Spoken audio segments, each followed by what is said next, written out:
Nesara Gesara revelado. Primer estatuto de bendición para la humanidad.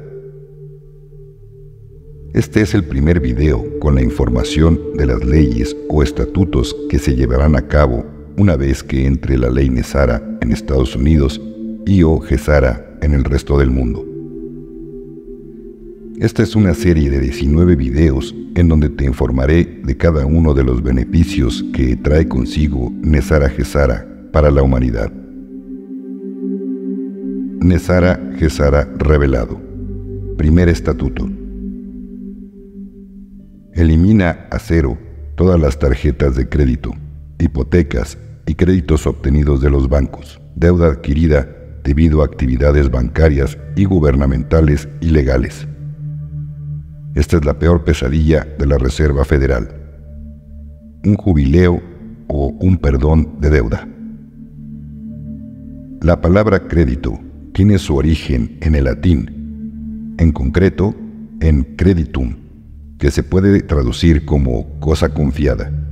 Por tanto, esta palabra significa confiar algo a otra persona, en este caso, dinero, porque consiste en eso, en confiar dinero a alguien que lo devolverá con posteridad.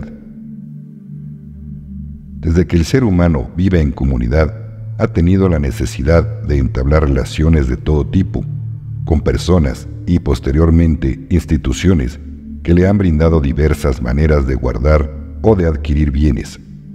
Así los bancos han estado siempre presentes dentro de la historia de la humanidad. Muchos siglos atrás, en lo que suele llamarse el mundo antiguo, las personas necesitaron de otros que les prestaran granos para continuar sembrando. De este tipo de préstamos se tiene información que data, por ejemplo, de la cultura fenicia, que eran los grandes comerciantes, de aproximadamente el año 2000 a.C. Se sabe que tiempo atrás los habitantes de la antigua Mesopotamia guardaban el trigo y el oro en sus palacios, como lo informa el Museo Interactivo de Economía, o, por sus siglas, MIDE, de la Ciudad de México. Posteriormente, durante los dos grandes imperios de la antigüedad, el griego y el romano, los prestamistas ya hacían empréstitos, además de que cambiaban dinero o monedas y aceptaban depósitos. También en Asia existen evidencias arqueológicas que demuestran que desde tiempos remotos se hicieron préstamos monetarios. Cabe decir, en el caso específico de Roma, que su imperio quedó basado no solo en el poderío de su ejército, sino también por las leyes que establecieron, las cuales iban de la mano de un fuerte aparato burocrático. En esta época ya se conocía el concepto económico de interés. No obstante que su uso no se encontraba regulado, por lo cual los contrastes tenían la libertad de presentar la tasa que ellos decidieran. Por cierto, en ese periodo, por ejemplo, si una familia no podía pagar sus deudas, era castigada con la esclavitud o hasta con la muerte. Uno de los más prestamistas de esa época fue Bruto, famoso por formar parte del complot que terminó con la vida del senador Julio César. A decir de las crónicas, este realizaba préstamos con un interés del 48%.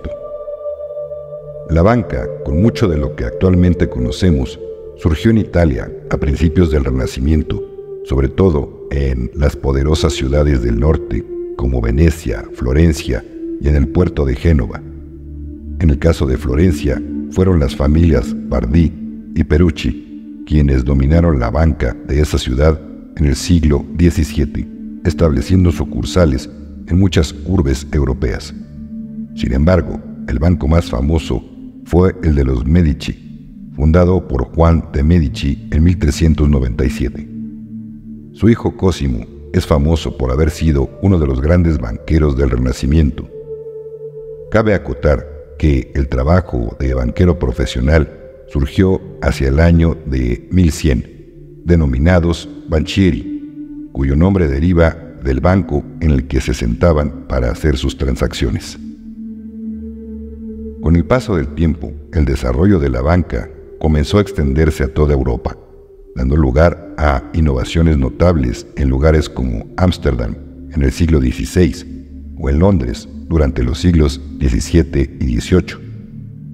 En este país es famosa dentro de la historia de la banca la familia Rothschild, dinastía de origen judío-alemán, conformadores de bancos e instituciones financieras que en el siglo XIX se convirtieron en uno de los linajes financieros más importantes de Europa. Cabe subrayar que siglos atrás, los miembros de la religión cristiana no veían bien los préstamos con interés. En sí, los consideraban casi un pecado el de la usura.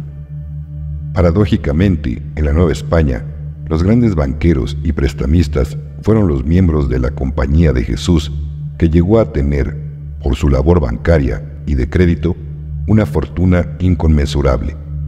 Fue tal que fue una de las causas de su expulsión de tierras americanas en 1767, con el fin de reforzar el poderío del monarca español, que, dados los negocios jesuíticos, se veía mermado. Dada la situación planteada, como se dijo, líneas arriba, los miembros de la religión judía se volvieron casi los únicos que podían dedicarse al negocio del préstamo. En muchos lugares, las llamadas juderías se fueron convirtiendo en núcleos de negocios bancarios. Con el tiempo, la Iglesia se flexibilizó y en términos bancarios se comenzaron a distinguir entre los préstamos para subsistir, donde era ilícito cobrar interés, y los préstamos para invertir, donde quedaba justificado el tipo de interés que podía ejercerse. Posteriormente, con la llegada de nuevas formas de comunicación más expedita, los bancos crecieron de manera sustancial, no solo en tamaño, sino también en alcance geográfico. En el mundo prehispánico, como se lee en La Génesis del Crédito Colonial, Ciudad de México, siglo XVI, de María del Pilar Martínez López Cano, además del trueque de mercancías y la compensación de cuentas, se utilizaron diversos signos monetarios que desempeñaban la función primaria del dinero, o sea, la de servir de medio de pago en los intercambios. Con la conquista, o mejor dicho, el saqueo, continúa la investigadora. Se introdujo el uso de unidades de cuenta y de monedas metálicas.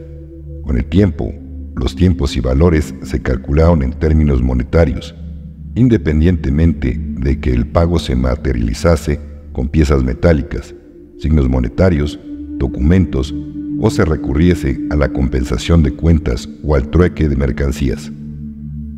Dado que en el siglo XVI hubo escasez de moneda y falta de liquidez, se dieron diversos instrumentos de crédito, señala la investigadora. Un análisis de los protocolos notariales de la Ciudad de México muestra la extensión del crédito en esa centuria. Si se excluyen las escrituras de representación, entre paréntesis, poderes, las operaciones crediticias son las más abundantes. Cabe decir que en el caso de las ventas a crédito, llegaron a tener una tasa hasta del 68%. Tiempo después, terminada la etapa colonial, como comenta el investigador Eduardo Turrent en su Historia Sintética de la Banca en México, hasta 1864 no había una banca en México, aunque sí operaciones de crédito, como el concedido por las órdenes religiosas como los jesuitas. La banca formal se dio con el establecimiento de la Ciudad de México de una sucursal del Bank of London, México and South America.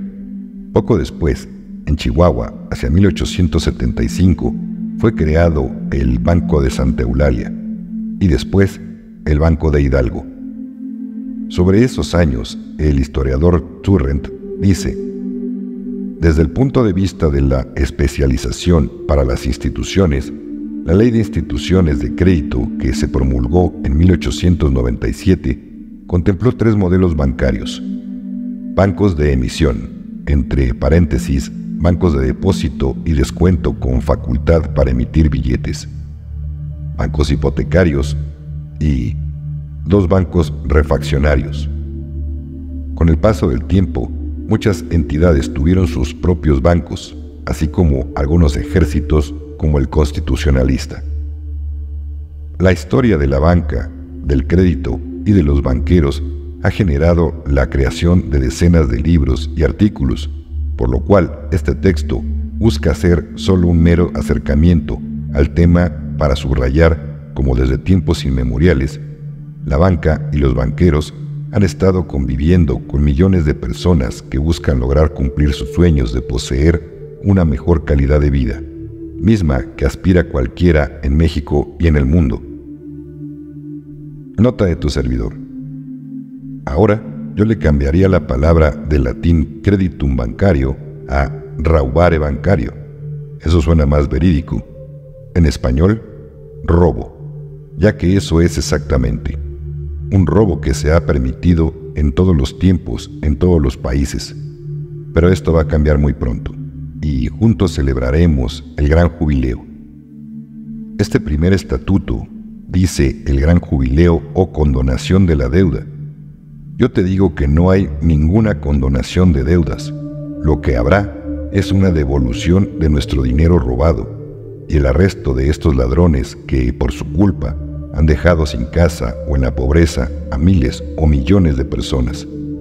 ¿Qué deuda nos van a perdonar si nos han quitado lo nuestro? Prepárate, ya va a llegar el tiempo. Muchas gracias y muchas bendiciones.